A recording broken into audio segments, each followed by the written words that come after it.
Selling your car to Carvana is as easy as... As easy as pie? Sure. All you have to do is enter your license plate or VIN. As easy as a stroll in the park. Okay, then just answer a few questions and you'll get a real offer in seconds. As easy as singing. Why not? Schedule a pickup or drop off and Carvana will pay you that amount right on the spot. As easy as playing guitar. Actually, I find that kind of difficult.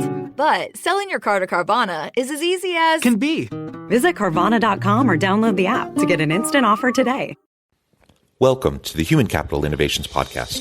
We're your source for personal, professional, and organizational growth and development, where we share original research, explore industry trends, and interview executives and thought leaders from across the globe. We hope you join us often for practitioner-oriented content around all things related to leadership, HR, talent management, organizational development, and change management. Maximize your personal and organizational potential with Human Capital Innovations Podcast. Do you enjoy the Human Capital Innovations Podcast? Please subscribe, leave a review, comment, share, and consider supporting the podcast on Patreon, even at the producer and sponsorship levels.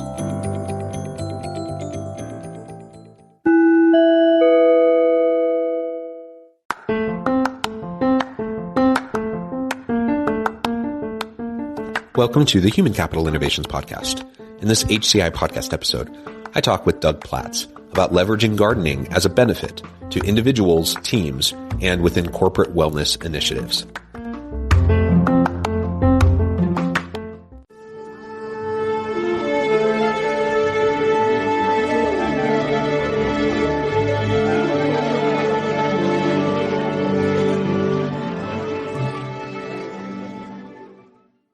Doug Platts, welcome to the Human Capital Innovations Podcast.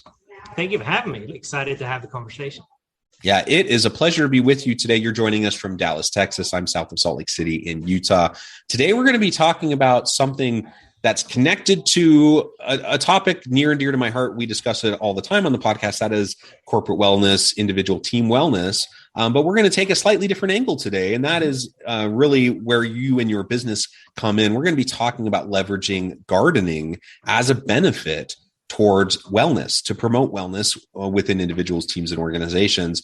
And I just find that super fascinating. So I'm excited to explore all of that with you. As we get started, I wanted to share Doug's bio with everybody. Today, as the COO of retail and technology startup Gardenuity, Doug Platt drives business growth and defines scalable operations to support a growing customer base and product range. He helps lead growth and partnerships with companies across the U.S., bringing the mental, physical, and social wellness benefits of gardening to employees and key clients through workshops and garden-inspired gifts.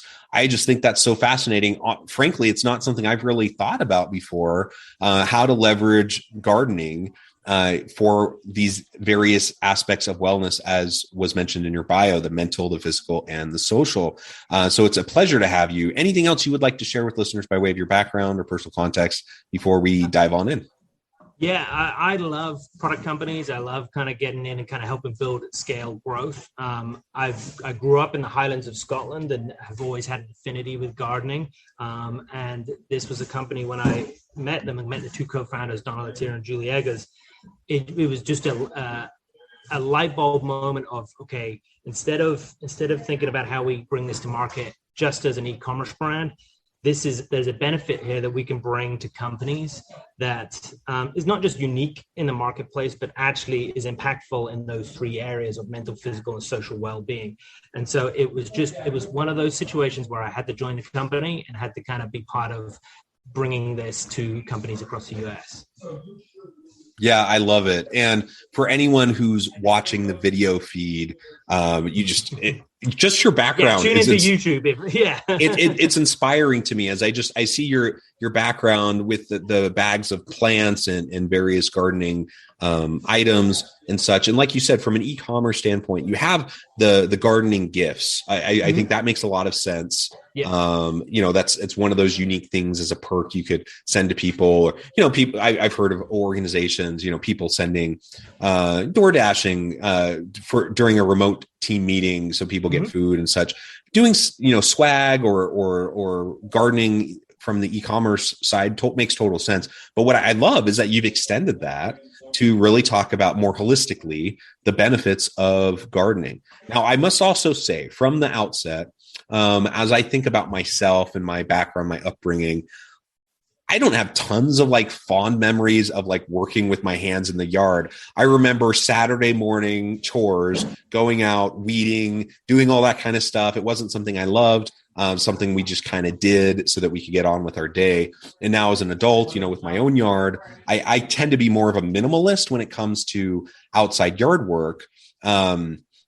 And so I find this extra intriguing because on the one hand, I'm like, do I really want to go work in my yard? On the other hand, when I get out and work with my hands in the earth, there's just something, a satisfaction that comes from that I can't deny. Maybe you could speak to that before we really even dive on in further. Yeah, absolutely. And I think a lot of the people that we work with grew up in more of a in the country, in a more remote area where they did garden, or they had parents or grandparents that farm. They now live in cities where they have limited outdoor space, and it brings back a little bit of reminiscing to that time that they spent with those individuals. But also, we ship everything as kits. We want you to engage in the act of gardening. There's companies out there that send plants that you just put on your desk or put it outside on your balcony, and you can enjoy them. But we believe that there are so many benefits that come from the act of gardening, as well as enjoying the fruits of your labor, whether that's an outdoor herb veggie garden, a desktop garden. And so we do want people to engage in digging in the dirt. We talk a lot about getting dirty here. It's not just for kids. And I think you kind of forget that as you get older, that there are a lot of benefits that come from digging your dirt. We don't include gloves for that particular reason as well. And the benefits have been documented for years about the impact that gardening has on your well-being. And even back in 2019, so pre-pandemic, and I think that's worth noting, we did not strategically move into this way as part of a pandemic, but we were there ahead of the pandemic, ahead of the urgency to kind of bring teams together remotely through virtual workshops. But we saw that this was, and you mentioned earlier, perk. We see this as a benefit versus a perk. For me, beer in the fridge is a perk. A benefit is something that actually meaningfully impacts me mentally, physically, socially, so that I become a better person on the other side of that. Yeah. Oh, and thank you for that distinction. And when I said perk, I actually meant just like the item. So like if you send someone like a potted plant that they put on their desk, or you send it to them at home to help them feel connected with the rest of the team, I see that, as kind of the standalone kind of perk. But what you're talking about is, again, much more holistic, right? We're talking about something activity-based. And I think activity-based, holistic, something that you can integrate into kind of your daily routine, your daily habits, right? And I do see that as something far more substantial than, some kind of one-off little perk. Yeah. And so I appreciate that distinction, because I think that is really key.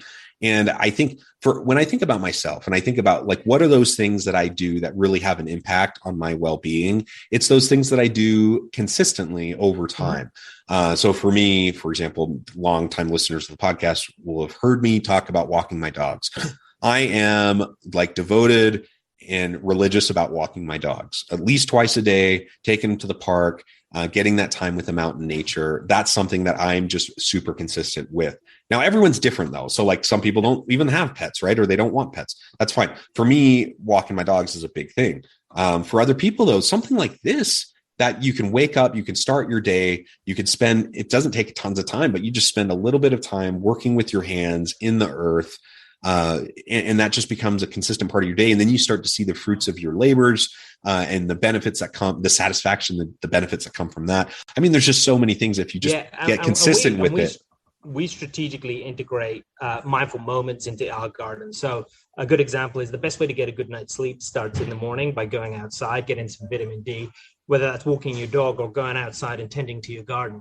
Best time to water your garden is in the morning. Best time to harvest is in the morning as well. Even if you're going to be using the herbs or the peppers or tomatoes or whatever you're growing at the end of the day, the best time is actually to harvest in the morning. So getting outside, getting that vitamin D, getting your cup of tea, your cup of coffee, and enjoying that. And then with our desktop gardens, we include little habits. So we have like a little mister that you mist it in the morning before you boot up the computer and you take a moment to think of a few things that you're grateful for. We talk a lot about growing gratitude here. And so it is integrating those easily accessible mindful moments into your workday will cumulatively have an impact on how you approach both the day, but also work in its entirety as well.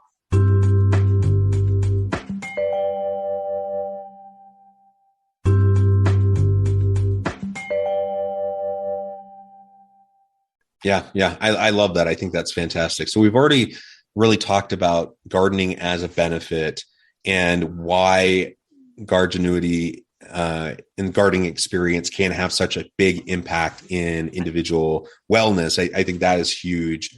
I'd love to pick your brain a little bit more about really how you see the role of HR shifting. The benefits landscape, for example. This is one that, I frankly hadn't really thought about until we were preparing for this podcast interview. I think it's ingenious, and there are other benefits coming about. So what do you see in terms of that landscape, post pandemic, as we're trying to connect? Absolutely. And I think, every day there's more and more research or articles that come out that talk about how at the forefront of executives' focus is the mental, physical, and social well-being of their employees. Deloitte published just last week a great report about the importance of mental well-being and how it is at the forefront of the C-suite. But there is a disconnect between how much the C-suite believe they are supporting an employee's mental well-being versus how much they actually are. And I think there is that risk of, hey, we have these beautiful benefits that are listed on our website or listed on any job application, but if people aren't using them, if people aren't engaged in them, and if they're not also creating connective tissue between your employees, then there's no benefit there. It's a list of nice to haves. The Forbes also put out an article of the top 10 things employee benefits are looking at in the time of a recession. So we just came out of a pandemic. Now we're in a recession. And so our mental stresses and well-being is not diminishing in any way, but mental health, employee programs, and well-being services are at the top of that. And we actually work with all the major health insurance providers. So they use us as a part of their wellness programs that they cater to their client base. And so that what's been interesting is that we have helped both through the pandemic, but even post-pandemic, bring teams together, whether they're fully remote, whether they're fully hybrid, whether they're back in the office. It also is a way to create new conversation within that organization as well. With our outdoor gardens, we see these groups organically meet weeks and months later to do harvesting and share recipes, and it creates a different type of culture. And culture has evolved over the last 2 years, and culture is being redefined again, even post-pandemic. And this has been a way that's been at the forefront of it. It is very easily accessible. It is something that actually everyone wants to grow plants, whether that's indoors or herbs and veggies. When we do virtual workshops and we do these coast to coast for hundreds of people at a time, the sign up rate it's like a concert. People register in a very quick period of time, and they're excited about it. And then they turn up to these virtual workshops and they're engaged. And then afterwards, the conversations and photos that get shared. And so you are creating a different type of culture, and you're creating engagement. Whereas before, people might sign up for stuff but not turn up. They might turn up and not have their cameras on. They might not have a conversation. You're creating this buzz and energy. And what this doing is showing that HR leaders, chief people officers, head of wellness benefits within organizations are starting to are becoming even more strategically important as we come through the pandemic and to the other side. Because if we don't care for the well-being of our employees, they're going to burn out, and then that's going to not be positive for the company, and it's going to affect everybody in the broader scheme of things as well. We talk about burned out employees are going to burn out their planet, and a lot of companies focus on the well-being of the planet, but then they forget about the well-being of their employees. And this is a great way to show that you care and show that you can be engaged in this as well. And you don't need to do a virtual workshop to build the gardens, but they've just been even now 3 years after virtual workshops became a thing, they are more popular than ever if you're successful in driving engagement during that workshop. And what's great is at different seasons, based on your location, different gardens match to you, so you can enjoy different gardens. We have companies do programming with us each quarter, sometimes outdoor gardens, sometimes indoor gardens, and it is usually at the top of a lot of HR leaders' list of things to kind of lock in for the following year. And so it's been fun to be part of helping people get through the pandemic in what way we can, helping companies evolve their culture and their team integrations, and then also afterwards being part of their improved mental and physical and social well-being. And one of the words you kept on saying over and over again was engagement. So, you have the wellness components that we've already been discussing in terms of the mental, physical, emotional wellness and well-being of your people, but also just from a standpoint of this, when you're in an online, remote or hybrid kind of a work environment, and you're trying to connect with people through space, right? To be able to have a way to connect people in an engaging way is really important. And so your primary goal may even just be, I just want people to show up, pay attention, and be part of the process of whatever this meeting is we're going to have. And so part of that is, let's add in some new, interesting, engaging kind of component or element to get people energized and participative. And I think this is great for that purpose as well. You just get people really excited. Yeah, just to touch on that, the Wall Street Journal just put out an article that employers are looking at those first 90 days of onboarding, and they've seen that it is absolutely critical for long-term retention, so that they're not constantly trying to fill roles. And if they can win in those 90 days, they keep that employee for a year plus, which means that they can focus on the next recruitment piece. And so if you can drive engagement and connections through that time, so I'm just not at the other side of a laptop and never really get to meet my colleagues or people in my peers or my seniors, then you're probably going to not have that affinity to stick around, that loyalty, and so you might just move on to the next thing. But if we can create those onboarding experiences, and we talk a lot about with our kids onboarding the plants, but it is the same as onboarding employees. You want to make sure they've got a solid foundation, they've got the perfect home matched to them, they have the right nutrients, the right care, and the regular check-ins as well throughout their growing journey. And that's the same for new employees, whether they're straight out of university or they're more senior executives getting to know their teams. We work a lot with law firms and their summer associate programs. Even though they're back in person, they see this as a great way virtually to do as an activity. And what we've also seen with our workshops is it engages the family unit. So we always say, open the doors, let kids, pets, and partners in. We work a lot with companies that actively send multiple kits to somebody's house so that their partner or their kids can get involved. And you don't get that when you do work events in the office. It is literally, you get to know the employees, which is great. But when you get to know the family unit and you start to build connective tissue there, that becomes part of your ecosystem, your personal ecosystem. And that helps with increased retention. But also, if people know you a little better, that increases that affinity with that organization as well.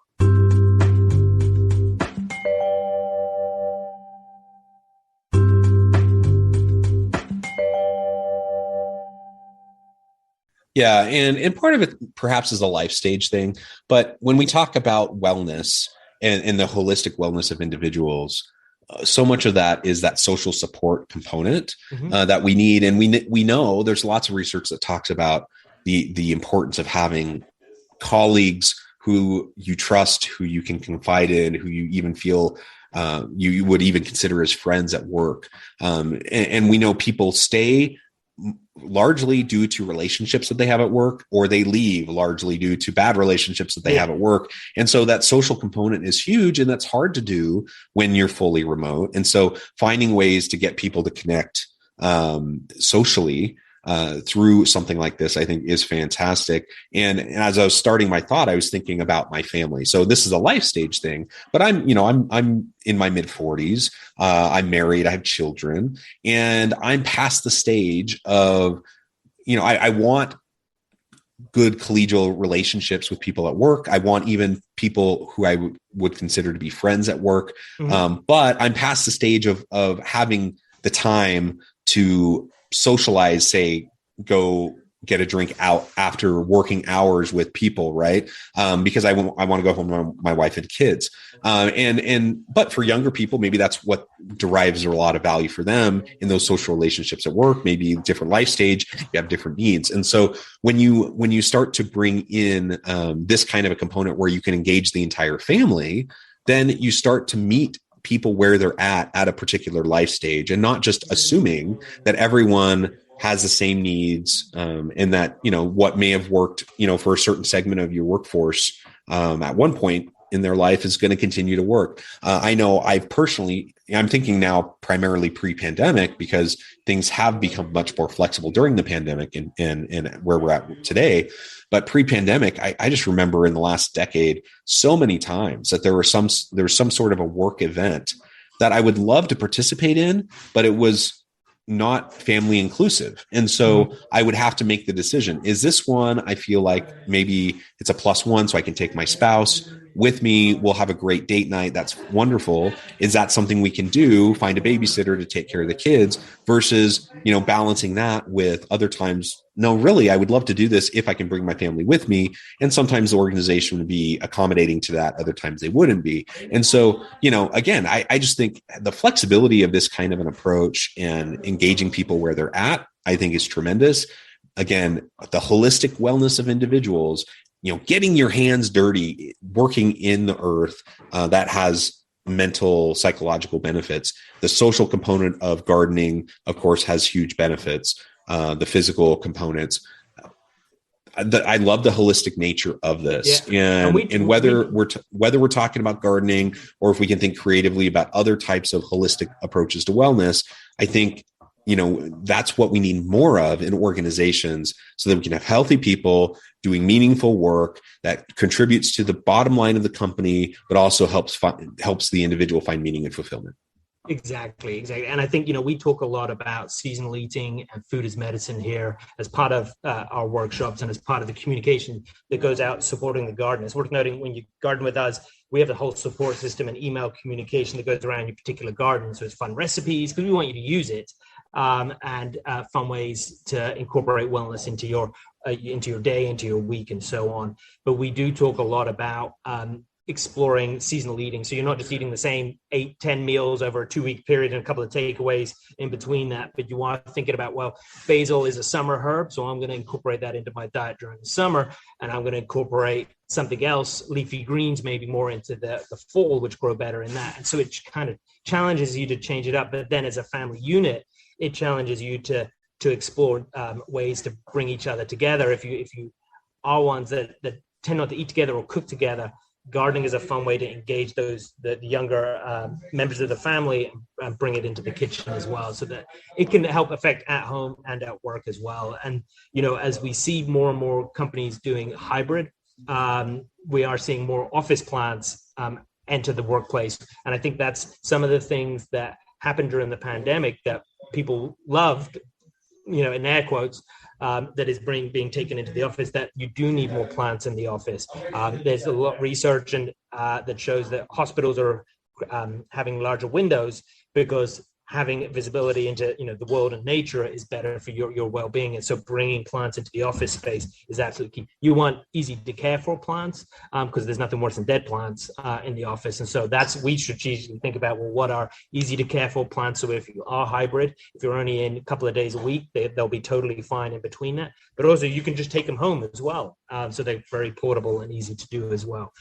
But also, going back to the conversation of work events historically, with a much more distributed workforce, where there's a probably, and I think Yelp just kind of did a commentary around how they're going to just go 100% remote. They're getting rid of all of their physical office space. So you're not even going to have people in the same city, state, or even region of the US. So how do you bring them together? How do you create that connective tissue? We're working with companies who, when they acquire companies, and there's a lot of tension there. I've been both sides of that during my career. how do you bring those teams together? And so gardening workshops are a great way to kind of grow together. It's a great way for the senior executives to share their thoughts at the start of these workshops. But they're also great gifts. We work with some of the big consulting firms, and they don't do workshops because they're so busy, but they send out these gifts. We have a superhero garden that they love sending out. And so there are different ways in which you can bring the gift of gardening and the engagement from gardening to teams. It doesn't have to be a virtual workshop, but they're just a great way to do it. But the experience of gardening is the most important thing. Yeah, I love it. Doug, this has just been a fascinating conversation. I know at the time I'm going to have to let you go here in a few more minutes. But before we wrap up for today, I just wanted to give you a chance to share with listeners how they can get connected with you, find out more about your work, find out more about the team, how they can get in contact and get the process started to utilize this in their own businesses, and then give us the final word on the topic for today. Yeah, absolutely. So gardenuity.com is the best place to kind of discover Gardenuity. There's a corporate page where you can find out more about specifically what we do in that space, but you can explore all the gardens. I'd absolutely recommend checking out Instagram and Gardenuity on there. We're at Gardenuity. We do regular Instagram lives. That's our version of our podcast where we talk with wellness, mixologists, chefs, ways to utilize the garden as well. And I'm also more than happy for anyone to reach out directly to me. I'm Doug at gardenuity.com. I manage all of our corporate relationships as well. And I think the thing that I want to leave you with is that there are numerous wellness and well-being benefits that come from the act of gardening, and HR leaders, wellness benefit leaders within organizations are being tasked with how do we address mental health challenges within our workplace? How do we evolve our culture in constantly changing times? And gardening has been proven through the work that we've done, but also through research, third-party research, to bring people together in more social ways that help positively impact their mental and physical well-being as well. I love it. Thank you, Doug. It has just been a pleasure. I encourage listeners to reach out, get connected, find out more about what Doug and his team can do for you in your workplace wellness initiatives. And as always, I hope everyone can stay healthy and safe, that you can find meaning and purpose at work each and every day. And I hope you all have a great week.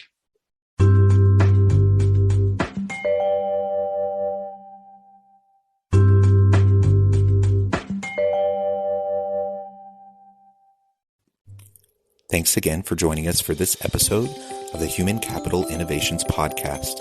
I hope you stay healthy and safe and that you have a great week.